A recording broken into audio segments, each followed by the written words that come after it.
Quand on étudie le parcours de Robespierre, il y a eu une émission ce matin également à la radio sur Robespierre, on s'aperçoit que objectivement, parce que c'est le mot que j'emploie maintenant, le temps objectif de Robespierre, c'est le passage de sa phase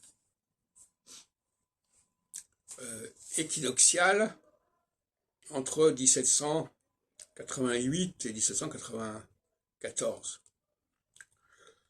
Et c'est une phase équinoxiale,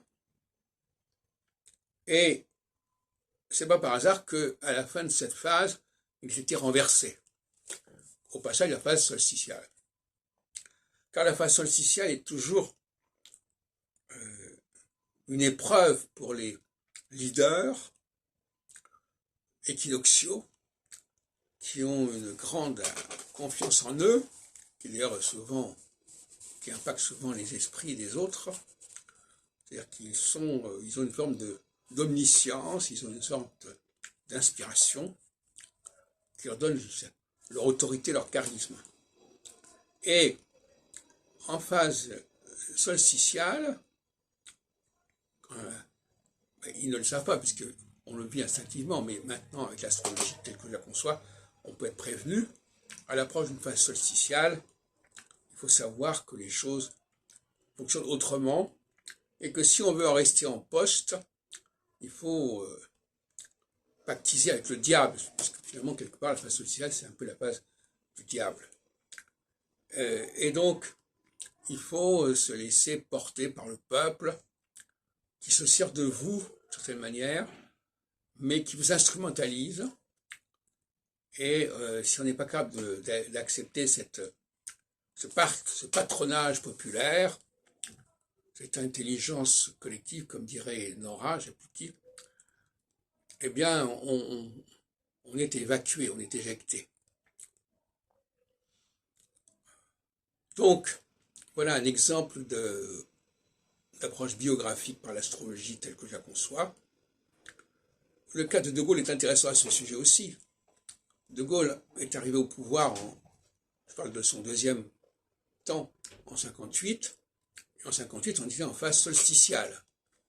Donc il a été instrumentalisé quelque part par les uns et par les autres, par rapport à son image, etc.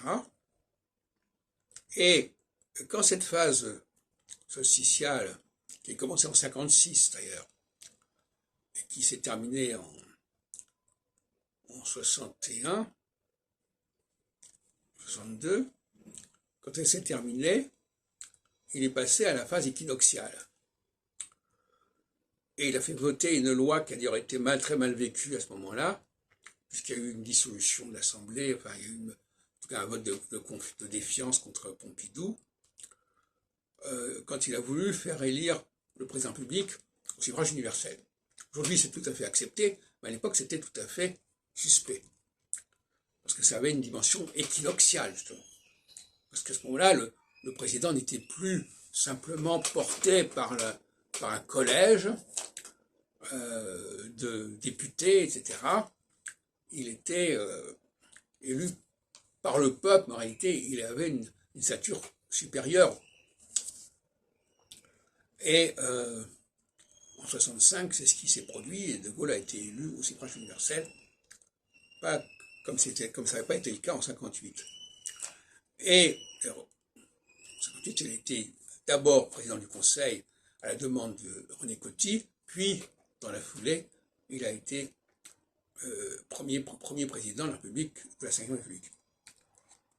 Et donc, le problème, c'est qu'effectivement, De Gaulle a voulu imposer un certain nombre de choses, et ça a provoqué mai 68, et ça a provoqué le référendum de 69, qui s'est révélé négatif. Enfin, ça n'obligeait absolument pas à quitter le pouvoir pour autant, mais là, il a mal vécu la situation et il a donné sa démission. Au mois d'avril 69, il est mort l'année suivante.